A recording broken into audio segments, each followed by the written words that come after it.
The massive chamber floated in space, orbiting two bright suns. Inside, representatives from 73 alien species sat in a circle. They all looked different. Some had scales, others had fur. Some floated in tanks of liquid while others stood on multiple legs. But today, they all shared one purpose. They were deciding the fate of humanity. Commander 1 stood alone in the center of the chamber. A transparent sphere surrounded him, keeping him separate from the others. He wore his military uniform, dark blue with silver medals. His face showed no emotion, but his hands were clenched into fists at his sides. Behind him, on a large screen, images of Earth rotated slowly. The blue planet looked peaceful from space. Ambassador Jin stood outside the sphere, trying to speak to the council. She had spent 20 years working with these aliens. She believed in cooperation between species. She thought they could all live together in peace. "Please listen," Jin said, her voice echoing in the chamber. "Humans are not your enemy. Yes, we are young. Yes, we are still learning, but we can contribute so much to this galaxy." A tall alien with purple skin and 4 arms stood up.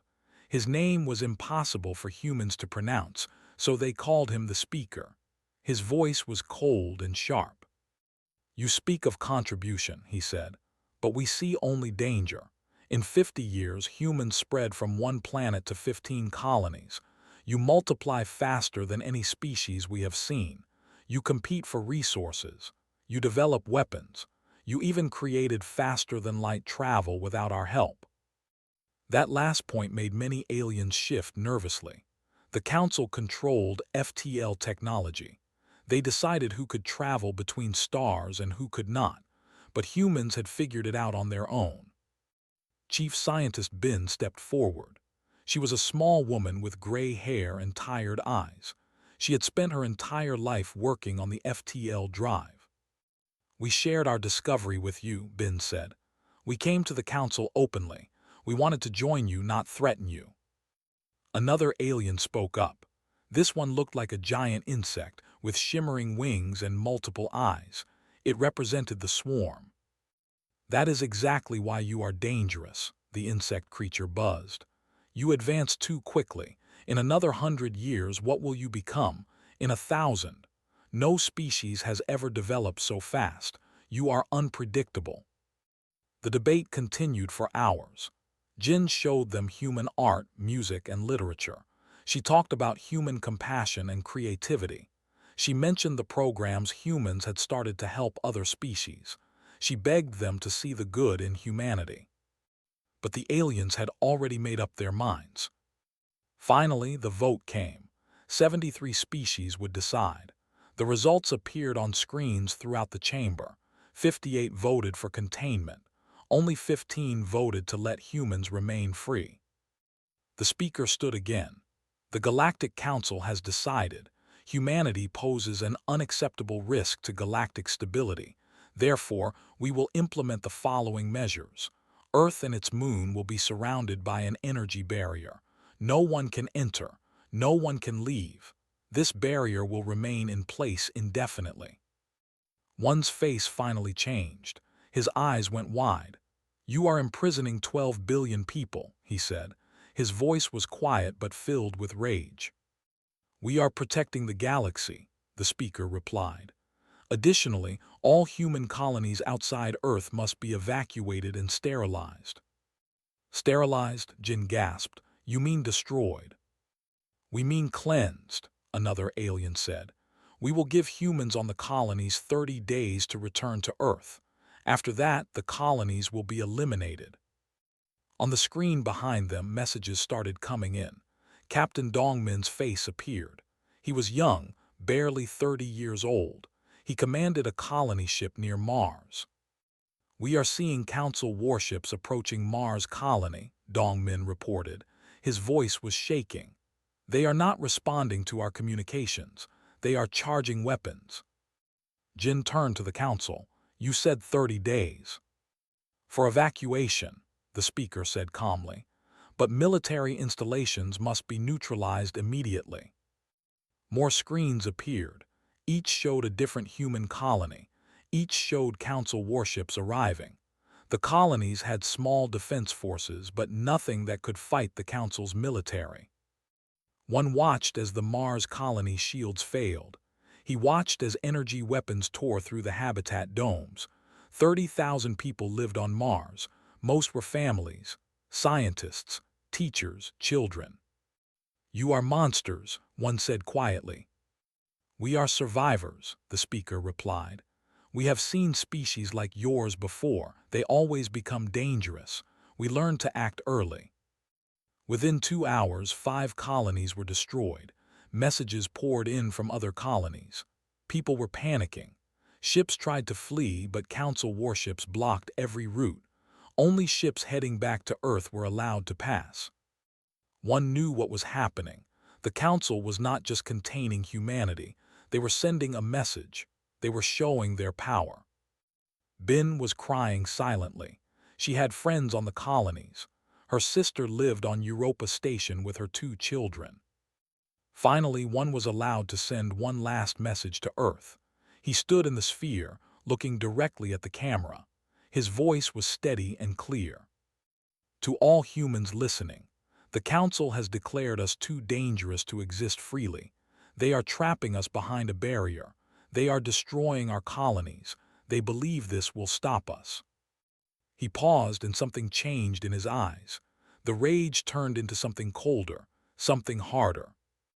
"Remember what they have done today. Remember every life they take. Survive, adapt, evolve, and when the time comes, show them exactly how dangerous we can be." The transmission cut off. The Council activated the barrier. From space, it looked like a shimmer around Earth and the Moon, a field of energy that nothing could pass through. All communications were blocked. All travel was impossible. Earth was now a prison. Inside the chamber, Jin fell to her knees. Her dream of peaceful cooperation was dead. Everything she had worked for was destroyed. The speaker looked satisfied. "In a few generations, they will forget their anger. They will accept their place. This is mercy, not cruelty." But he was wrong. Humans never forget, and they never forgive. Over the next 30 days, Council forces systematically destroyed every human presence outside Earth. 12 colonies, 7 mining stations, 30 research outposts, 300,000 people died. The ones who made it back to Earth brought stories. Stories of Council warships firing on evacuation ships. Stories of aliens laughing as human children begged for mercy. Stories that would be told for generations. When the last refugee ship entered Earth's atmosphere, the barrier fully sealed. Earth was alone. 12 billion people trapped on one planet with limited resources and no way out. The Council returned to their normal business. They forgot about the humans behind the barrier. They believed the problem was solved. They had no idea what they had created. They had given humanity a common enemy, a shared purpose, an unbreakable motivation. 300 years of isolation was about to begin, and when it ended, the galaxy would never be the same. 300 years passed outside the barrier. For the Galactic Council, humanity became a distant memory, old history, a problem that had been solved centuries ago. Sometimes, their scientists would scan the barrier and detect life signs on Earth. The numbers decreased slowly over time, which the Council expected. They assumed humanity was dying out. They were completely wrong. Inside the barrier, Earth had transformed into something the Council could never imagine. The day the barrier activated, every human on the planet understood one simple truth. They were alone. No one would help them. No one would save them. If they wanted to survive, they had to change everything. Director Nayung stood in an underground command center, 3 miles beneath the Pacific Ocean. She was looking at screens showing construction progress across the solar system. Massive warships were being built inside hollowed asteroids. Each ship was designed for one purpose: revenge. Nayung was old now, over 90 years, but medical advances had kept her strong and sharp. She had been 25 when the barrier went up. She remembered watching the Mars colony burn. She remembered her brother's face on the screen, screaming for help that never came. That memory kept her working every single day for 65 years. "How many ships do we have now?" she asked. A younger woman checked her display. 412 combat-ready vessels, another 300 in final construction, all hidden inside asteroids just as you planned. Nayung smiled. The Council monitored the barrier constantly, but they only looked for ships leaving Earth. They never thought to look inside the asteroid belt. Humans had learned to build in secret, using materials the Council would never detect. Across the moon, in another hidden facility, Engineer was doing something even more important. He stood before a massive machine that hummed with power. It looked like a ring, 30 meters across, glowing with blue energy. "Run the test again," ordered. His team activated the machine. A small probe entered the ring and disappeared, not just invisible, actually gone. It had moved into a different dimension of space. 2 seconds later, the probe reappeared 50 kilometers away. "Phase jump successful," a technician reported. The probe traveled through dimensional space without triggering any barrier alerts. Had spent 20 years studying the barrier itself. The Council's energy field worked by blocking normal space travel, but discovered something they missed. The universe had layers. Different dimensions existed parallel to normal space. By shifting into these dimensions, ships could move without touching the barrier at all. It was like walking through walls, by temporarily becoming a ghost. "Perfect," said. "Start installing phase drives on all combat ships. When we leave this prison, we will do it in a way they cannot predict or stop." In the underground cities of Earth, Doctor worked in a genetics laboratory. She was examining the latest test results from the enhancement program. Thousands of volunteers had genetic modifications to make them stronger, faster, smarter, but had gone further. "Subject Haywan, please demonstrate your abilities," said. A young woman stepped forward. She looked normal enough, average height, athletic build. But when she concentrated, her body began to change. Her skin became harder, almost like armor. Her eyes shifted, allowing her to see in complete darkness. Her mind connected directly to the computer systems around her. Enhanced reflexes, reinforced bone structure, improved neural processing, explained to her assistants. Subject Haywan can survive in vacuum for up to 10 minutes. She can interface with any technology through thought alone, and she can blend into any environment, becoming nearly invisible to most scanning systems. Haywan returned to normal appearance. "How many others like me are there?" she asked. 50,000, replied. "All trained as infiltrators. When the time comes, you will enter Council space and blend in. Some of you have been designed to mimic alien species. Others will simply be invisible. You will be our eyes and ears everywhere." The plan was brilliant. For centuries, humans would insert sleeper agents throughout the galaxy.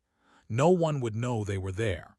And when Earth finally struck, these agents would already be in position. Admiral Sang-ho trained the next generation of soldiers in tactics that would terrify the Council. He studied every battle the Council had ever fought. He learned the weaknesses of every alien species. They relied on heavy armor and powerful shields. So Sang-ho developed weapons that bypassed shields entirely, attacking from dimensional angles they never considered. The swarm used hive minds to coordinate their forces. So Sang-ho created quantum disruption weapons that could scramble their telepathic connections, leaving them confused and disorganized. Every Council species had been studied. Every weakness had been found. Every countertactic had been practiced 1,000 times. "They think war is about ships and weapons," Sang-ho told his officers. "But war is about knowing your enemy better than they know themselves. We have had 300 years to learn everything about them. They have not thought about us at all." In the archive of grievances, Historian 1 maintained detailed records of every human who died because of the Council's actions. 300,000 names from the colonies. Each person was documented. Their age, their family, their dreams, everything. One was not doing this for sadness. She was doing it for motivation. Every child on Earth grew up visiting the archive. They learned the names. They learned the stories. They understood exactly what had been taken from humanity. "We do not do this for hate," one often said. "We do this so we never forget the cost of being weak. We do this so our children understand why we must be strong." Scientist Wu, the great-great-grandson of Bin, finally made the breakthrough everyone was waiting for. He stood in his laboratory, looking at readings that should have been impossible. "I have found the barrier's frequency," Wu announced. "It cycles through a pattern every 723 days. For exactly 17 seconds during each cycle, the barrier weakens at specific points." Director Nuyung came to see the data herself. "Can we break through?" "Better," Wu said with a smile. "We can open it, from the inside. The Council designed the barrier to keep us in, but they never imagined we would understand it well enough to control it. In 17 seconds, we can send our entire fleet through, and the Council will not detect anything until it is too late." The plan came together. Phase drives would let ships move through dimensional space, appearing anywhere in the galaxy without traveling through normal space. Enhanced soldiers would already be in position throughout Council territory. Weapons specifically designed to counter every alien species were ready. And now, they had a way to escape the barrier. Earth had spent 300 years preparing for one single moment. The Council had spent 300 years forgetting humans existed. Population on Earth had stabilized at 8 billion people. Resources were carefully managed. Every person had a role in the plan. Some built ships, others trained as soldiers. Some worked on technology. Others maintained food production and life support. Everything humanity did was focused on a single goal: freedom, justice, and revenge. The young people growing up behind the barrier never knew life without purpose. They were born into a civilization at war, even though no battles had been fought yet. They trained from childhood. They studied constantly. They understood that one day they would face the Council. And they were ready. Director Nuyung stood before a gathering of Earth's leaders. Military commanders, scientists, engineers, and politicians all listened. "The next barrier weakness occurs in 90 days, Nuyung said. "We have prepared for 3 centuries. Our children have never seen the stars beyond the barrier. Our have never known freedom, but that ends now." She looked around the room at faces both young and old. "In 90 days we strike, not just to escape, not just to survive, but to show the galaxy exactly what happens when you try to cage humanity. They wanted us contained because they feared what we might become. Let us show them they were right to be afraid." The room erupted in approval. 300 years of waiting was almost over. Outside the barrier, the Council continued their normal activities. Trade routes operated smoothly. Disputes between species were settled peacefully. The galaxy seemed stable and safe. They had no idea that in 90 days, everything would change forever. The barrier around Earth flickered for exactly 17 seconds. To the Council's monitoring stations, it looked like a minor power fluctuation. Nothing unusual. The barrier had been stable for 300 years.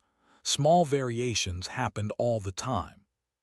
But in those 17 seconds, 400 combat ships slipped through the weakness. They immediately activated their phase drives and disappeared from normal space. The Council's sensors detected nothing. Captain Sung stood on the bridge of his flagship, watching stars blur past in dimensional space. His crew was silent, focused. They had trained their entire lives for this moment. Many of them had never seen space outside the barrier until now. "Status report," Sung ordered. "All ships accounted for," his tactical officer replied. Phase drives operating perfectly. We will arrive at Prime in 40 minutes. 40 minutes. It would take Council ships 3 days to travel the same distance through normal space. That was humanity's first advantage. They could appear anywhere instantly without warning.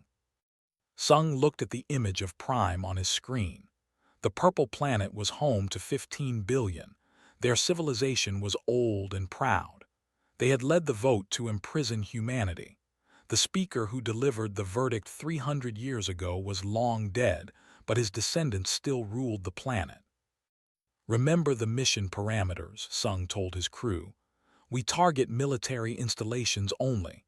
We disable their ability to fight back, but we do not harm civilians. We are not like the Council. We are better. Some of his officers looked uncomfortable. They wanted revenge. They wanted them to suffer like humans had suffered, but Sung was firm. If we become monsters to fight monsters, then we lose, he said. Justice requires us to be better than our enemies. Across the galaxy, in 27 different star systems, similar scenes were playing out. Human ships appeared from nowhere, surrounding military stations, weapons platforms, and defense fleets. The attacks were coordinated perfectly. Every target had been selected over centuries of planning. Commander Haywon and her infiltration team had been living on a council station for 15 years. They looked like ordinary maintenance workers. Nobody paid attention to them. Nobody suspected that they were genetically modified humans who had been waiting for this exact moment. When the signal came, Haywon and her team moved. They accessed the station's defense computers and shut down every system. Shields failed. Weapons went offline. Communications were blocked. The entire station was helpless in under 3 minutes. Council soldiers tried to respond, but they were too slow. Haywon's enhanced reflexes made her faster than any normal being. She could see in the dark, move silently, and fight with incredible skill. Her team secured the station without firing a single shot. On planets throughout Council space, thousands of sleeper agents activated. Some had been in place for decades, carefully building cover identities. They were merchants, teachers, engineers. Nobody knew they were human. Nobody knew they had been waiting and watching. Now they struck, sabotaging defense networks, stealing classified information, spreading confusion. The Council's military response was chaotic because nobody knew what was happening.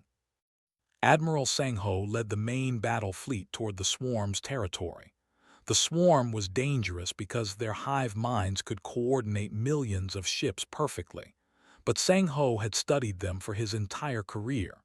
He knew their weakness. Activate quantum disruptors, Sang-ho ordered. Invisible waves of energy washed over the swarm ships. The telepathic connections between them suddenly went silent. Individuals found themselves alone for the first time in their lives. They panicked. Ships collided with each other. Orders were never received. The perfect coordination fell apart completely. Sang-ho's fleet moved through the chaos, capturing swarm vessels without destroying them. Inside those ships, they found data cores containing the swarm's genetic memory, centuries of history, including records of the Council's previous crimes. Back on Prime, Sung's fleet emerged from dimensional space directly inside the planet's defensive shield perimeter. The military was completely surprised. Their shields were designed to keep enemies out. They had never imagined ships appearing inside the shields. Alarms blared across the planet. Military commanders scrambled to respond. But human weapons were already firing, and they were unlike anything they had seen. Energy beams that curved through space, avoiding shields entirely. Missiles that phased in and out of dimensions, striking targets that should have been protected. Electromagnetic pulses designed specifically for technology. Within 30 minutes, every military installation on Prime was disabled. Not destroyed, disabled. The buildings still stood. The soldiers were alive, but they could not fight. Sung opened a broadcast on all channels. His face appeared on every screen across the planet. "People of Prime," he said calmly. 300 years ago, your leaders voted to imprison humanity. They destroyed our colonies. They killed 300,000 innocent people. They believed we would die behind the barrier. They were wrong. The watching were terrified. Human ships filled their sky. Their entire military had been neutralized in under an hour. They expected death. "But we are not here for revenge," Sung continued. "We are here for justice. Your military cannot harm us anymore. Your government will answer for its crimes, but you, the people, have done nothing wrong. You will not be harmed." It was a message being repeated across the galaxy. 27 star systems, 30 different species, all experiencing the same shock. Humanity had returned and they were unstoppable. Admiral Sangho broadcast the evidence his forces had gathered from the hive minds. The data showed everything. Previous species the Council had contained and then destroyed. Biological weapons testing, mass executions, 3,000 years of Council crimes, all documented in genetic memory. The revelation shook the galaxy. Many Council species had no idea their government had done such things. They believed the Council protected peace and stability. Now they learned it was built on genocide. The Council's Grand Assembly gathered in emergency session. Panic filled the chamber. How had humanity escaped? How were they so advanced? How were they winning so easily? The current speaker, great-great-grandson of the one who imprisoned humanity, tried to call for a military response. But half the Council's forces had already been neutralized. The other half was too afraid to act. "We must negotiate," one alien said. "Humanity is showing mercy. Perhaps we can reach an agreement." "Never," the speaker shouted. "They are still dangerous. We must activate the doomsday weapons." But before the Council could act, another message came, this time from Admiral Sangho himself. "Galactic Council," Sangho said, his voice hard and cold. 300 years ago you declared us too dangerous to exist freely. You were right. We are dangerous. We are dangerous to tyrants.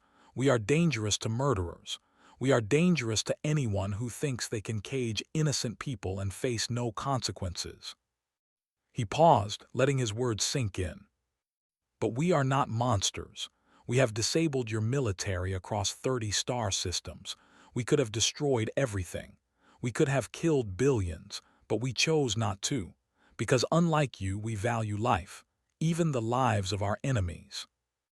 On Earth, Director Nuyung watched the broadcasts with satisfaction. The plan was working perfectly. Humanity had demonstrated overwhelming power while showing restraint. They were proving they could be trusted with that power. "However," Sangho continued, "justice must be served. The Council leaders who ordered humanity's imprisonment, who destroyed our colonies, who tested weapons on our captured people, they will stand trial. Every species we have freed from Council oppression will judge them, and humanity will be there to ensure the trial is fair." The Council chamber erupted in chaos. Some species tried to flee. Others argued for surrender. The founding species that controlled the Council's most powerful weapons began planning a desperate counterattack. Captain Sung received new orders from Earth.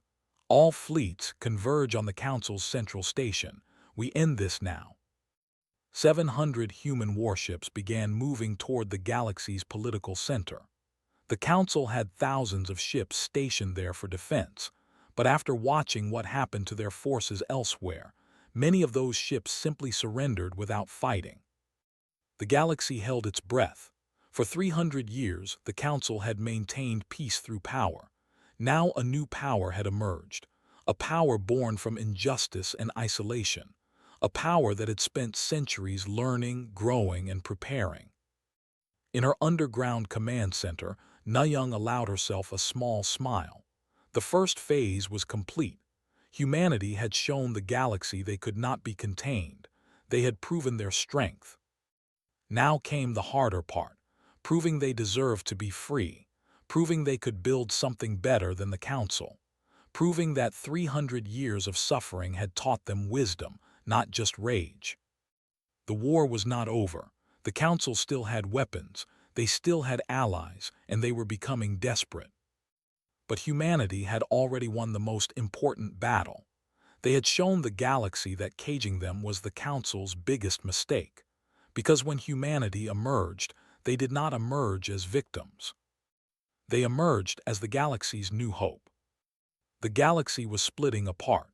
Within 48 hours of humanity's emergence, 6 major species announced they were leaving the Galactic Council. They had seen the evidence of Council crimes. They had seen humanity's power, and they wanted no part of what was coming.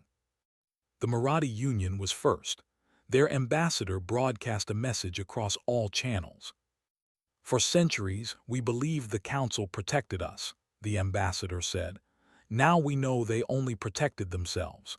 The Marathi people stand with humanity. Justice must be served." The collective followed, then 4 others. These were species that had questioned Council authority before but were always silenced. Now they found their voice. On Earth, in the command center, Director Nayung watched the political situation develop. Things were moving faster than planned. The galaxy was destabilizing. Some people celebrated, others worried. "We are winning," one of her officers said. "The Council is falling apart." But Nayung looked troubled. Winning battles is easy compared to winning peace. What comes after the Council falls? Who will maintain order? Who will prevent chaos? It was a question many humans were asking. They had spent 300 years planning revenge. But what came after revenge? General 1, son of the original Commander 1 who stood in the Council chamber, led the main fleet toward the Council's central station. He was young, only 42, but he carried his father's legacy. His father had told humanity to survive and evolve. Now one had to decide what evolution meant. "Sir, we are receiving surrender offers from 12 Council species," his communications officer reported. "They want to negotiate. They are offering reparations, territory, anything we want." One considered this. 12 species trying to buy their safety.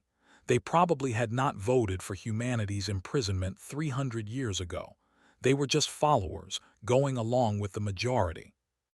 "Tell them we will consider their offers after the trials," one said. "But we are not here to conquer. We are here for justice." Deep in the Council's inner circle, the 3 founding species held a secret meeting. The and the Ancient were the Council's true power.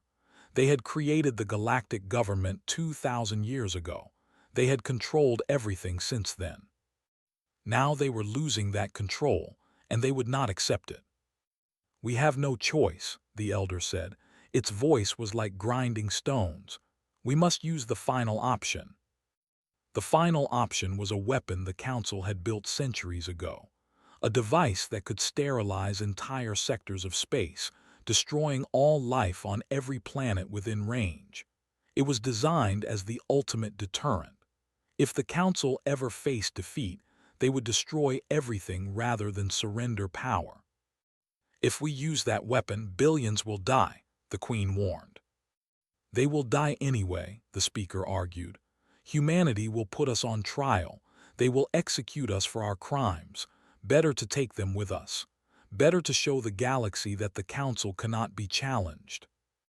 The weapon was located in a secret station, hidden in a nebula. Only the 3 founding species knew it existed. They began preparing to activate it.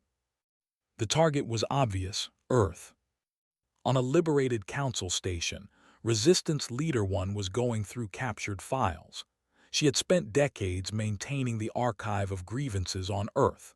Now she was finding evidence of even more Council crimes, files that had been hidden for centuries.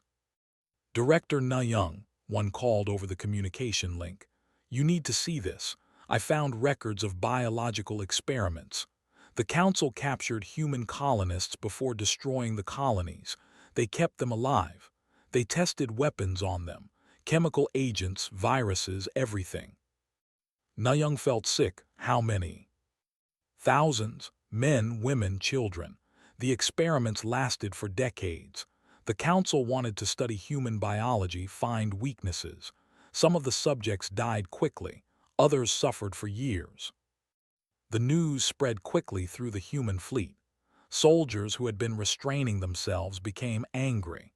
Officers who advocated for mercy started questioning that position. Director Nuyung called an emergency council meeting. All of humanity's leaders gathered via holographic communication. The debate was fierce. "We should destroy them," one admiral argued. "Not just defeat them, destroy them completely. They tortured our people. They deserve the same fate they planned for us." "If we do that, we become them," Ambassador Jin countered. She was ancient now, kept alive by advanced medicine, but her voice was still strong. "I was there when the council made their decision. I saw the hatred in their eyes. If we respond with the same hatred, we prove they were right about us. They will never stop fighting unless we show overwhelming force," a military commander said. "Mercy is seen as weakness." "Justice is not weakness," Jin replied. "Justice is strength, true strength, the strength to be better than your enemies even when you have the power to destroy them." The debate continued for hours. Meanwhile, human ships continued advancing on the Council's central station. Resistance was minimal. Most Council forces had surrendered or fled. Captain Sung's fleet was within range of the station when his scanners detected something unusual. A massive energy signature coming from the nebula beyond Council space. "What is that?" Sung demanded. His science officer analyzed the readings and went pale. "Sir, it is a weapon, a planet killer. No, bigger, a sector killer. The energy readings are enormous, and it is targeting the Sol system, targeting Earth." The information flashed across the fleet instantly. Earth was in danger. The barrier was gone.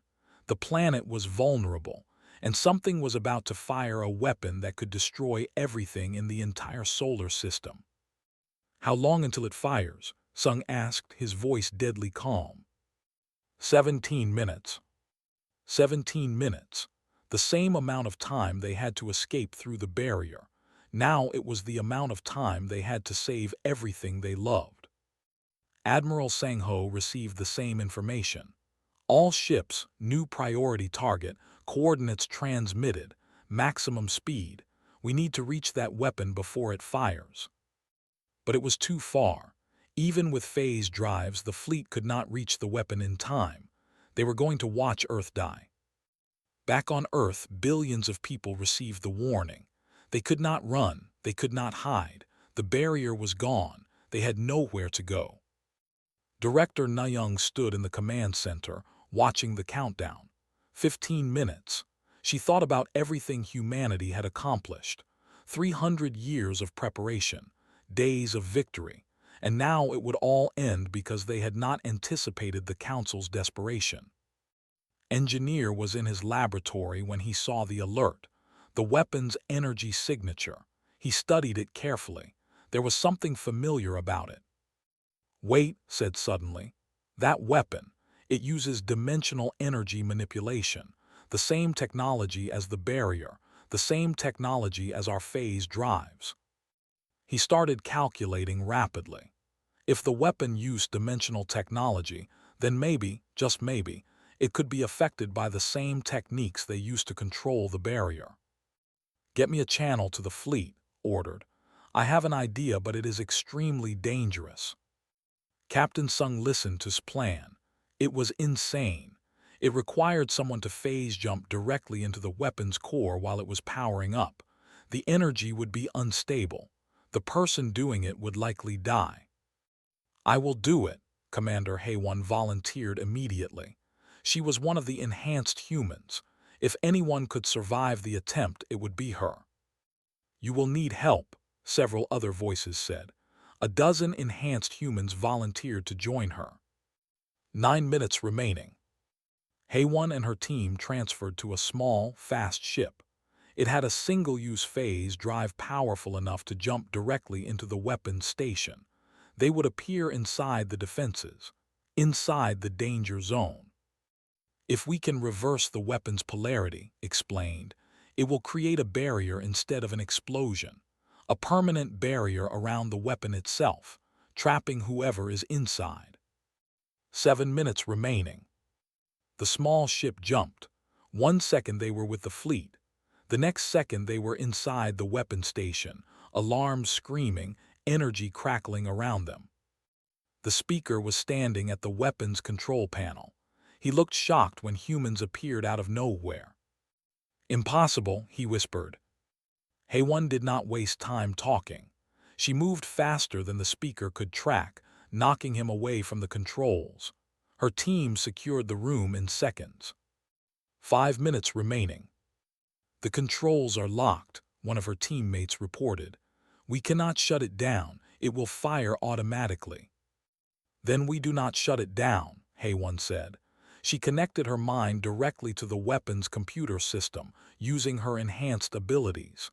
"We change its target." 3 minutes remaining. Talked her through the process. The weapon's energy was already building. It could not be stopped, but it could be redirected. Heyone worked faster than any normal human could. Her enhanced mind processed data at incredible speed.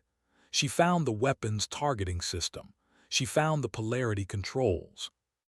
1 minute remaining. "Redirect complete," Heyone reported. "The weapon will fire at its own position. It will create a barrier around this station. We will be trapped inside." "Can you escape?" Sung asked. "No time," Heyone replied calmly. "But that is okay. This is what we trained for, saving Earth, saving humanity." 30 seconds. The speaker realized what was happening. "You are trapping us here, together, forever." "Yes," Heyone said. "You wanted to kill billions. Instead, you will spend the rest of your life in the prison you created, thinking about what you tried to do. That seems like justice to me." 10 seconds. "It has been an honor serving with you all," Heyone told her team. The weapon fired. From outside, the fleet saw the nebula light up. Energy exploded outward, then collapsed inward. When it settled, a barrier surrounded the weapon station, just like the barrier that had surrounded Earth, permanent, unbreakable. Inside, Heyone and her team were alive. The speaker was alive. They were all trapped together in a small station, unable to ever leave. Earth was safe. The galaxy watched in silence. Humanity had won. The Galactic Reconciliation Tribunal convened 6 months after humanity's emergence. It was held on a neutral station, newly built, with transparent walls showing the stars beyond. Representatives from 147 species attended. Some came to judge. Others came to be judged. All came because they had no choice. Ambassador Jin sat at the head of the tribunal. She was over 350 years old now, the oldest living human. She had been kept alive through advanced medicine because her experience was invaluable. She had seen the council imprison humanity. She had seen the colonies burn, and she had seen humanity rise again. "This tribunal exists for one purpose," Jin said, her voice broadcast across the galaxy. "Truth. For 3,000 years, the Galactic Council ruled in secret. They made decisions that affected billions, but those billions never knew what was really happening. That ends today." The evidence was overwhelming. Historian 1 had spent months organizing everything: records from genetic memory, files from captured council stations, testimony from species that had been oppressed. The truth was laid bare for everyone to see. The council had not just imprisoned humanity. They had done it to 17 other species over the centuries. Some of those species no longer existed. They had been contained and then quietly eliminated. The council called it maintaining stability. The tribunal called it genocide. 31 species were found complicit in these crimes. They had known what was happening and supported it. Their leaders were brought to the tribunal to answer for their actions. They were first. Their current government had not ordered humanity's imprisonment, but they had inherited the responsibility. They stood before the tribunal, heads bowed. "We cannot undo what our ancestors did," the new ambassador said. "We can only promise to be better, to make amends, to spend generations earning back the trust we destroyed." Some humans wanted harsher punishment. They wanted them to suffer as humanity had suffered. But Jin was firm. "Revenge is easy," she told the tribunal. "Justice is hard. If we punish children for their parents' crimes, we become no better than the council. The people will face economic restrictions. They will provide reparations. They will reform their government, but they will not be destroyed." It was the same judgment for most complicit species. Punishment, yes, but not annihilation. The tribunal focused on leaders, not populations. However, the three founding species presented a problem. The land had not just supported the council, they had created it. They had directed its worst crimes, and they had tried to destroy Earth even in defeat. "What do we do with them?" General One asked in private discussions. "Their leaders are trapped in the barrier with Commander Hay-One, but their civilizations still exist. Do we punish entire species for the actions of their governments?" It was Captain Sung who proposed the solution. "We put them under probation. For 100 years, their governments operate under supervision.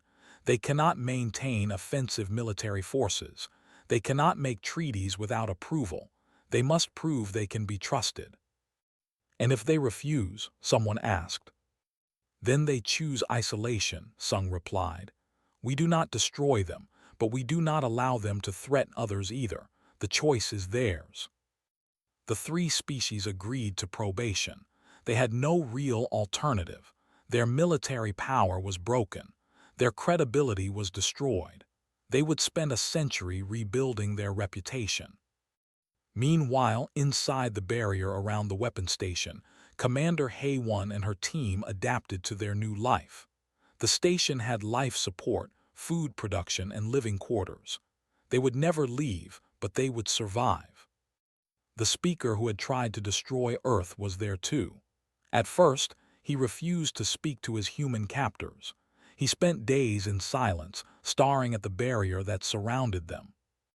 "This is your fault," Hay-One finally told him. "You could have chosen peace. You chose destruction instead. Now we all live with the consequences." "You do not understand," the speaker said bitterly. "The council maintained order for 3,000 years. Without it, the galaxy will fall into chaos. You have destroyed everything we built." "You built it on lies and murder," Hay-One replied. "Better to have chaos than that." Over the months, something strange happened. The humans and the speaker began talking, not as friends but as prisoners with nothing else to do. They argued constantly about the council's actions, about humanity's response, about what should have been done differently. "We believed we were protecting the galaxy," the speaker said one day. "We truly believed containing dangerous species was necessary." "And we believe being dangerous does not mean being evil," Hay-One replied.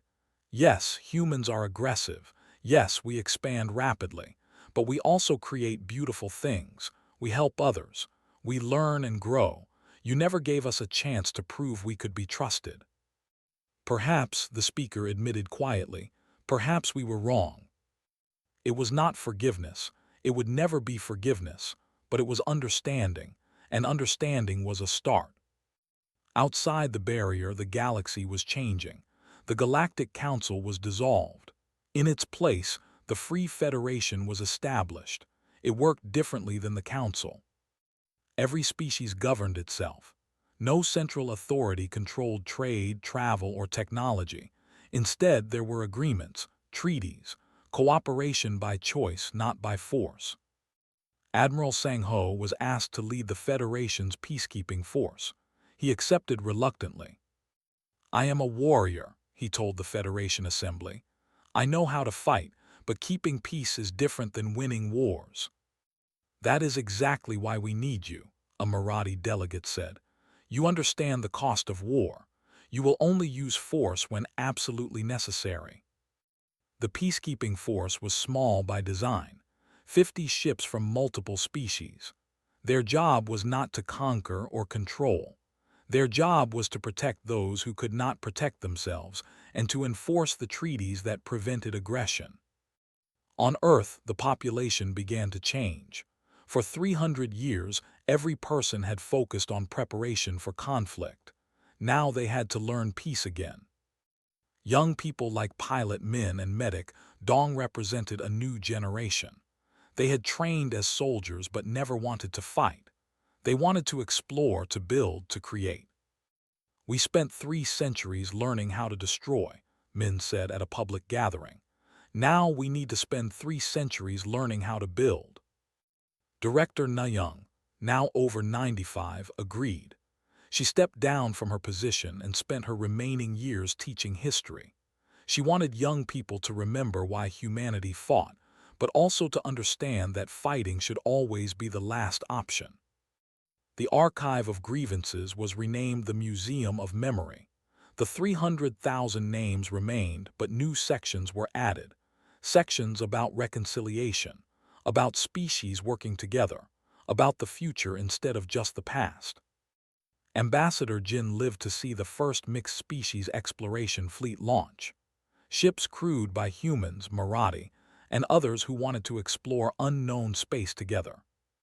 Captain Sung led that fleet. He had proven himself in war. Now he would prove himself in peace. "We are not leaving to escape," Sung said at the launch ceremony. "We are leaving to discover. The galaxy is vast. There are millions of worlds we have never seen, thousands of species we have never met. Let us meet them as friends, not conquerors." The fleet jumped into dimensional space and disappeared, heading for unexplored regions. Back on Earth, in the Museum of Memory, an old woman stood before the Wall of Names. She was a descendant of the Mars colony survivors. Every year, she came to remember her ancestors who died when the Council destroyed the colony. A young alien child was visiting with their parent. The child was Marathi, part of a cultural exchange program. They saw the old woman crying and approached carefully. "Why are you sad?" the child asked. "I am remembering," the woman said. "These names are people who died because of fear and hatred. I come here to make sure I never forget them, but also to remember why we must never let fear and hatred control us again." The child looked at the Wall of Names. So many, too many. "Did humans kill Marathi people?" the child asked innocently. "No," the woman said. "The Council hurt both our species.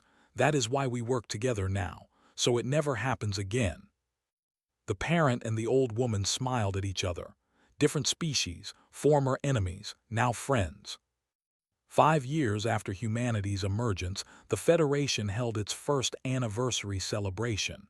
Species from across the galaxy gathered.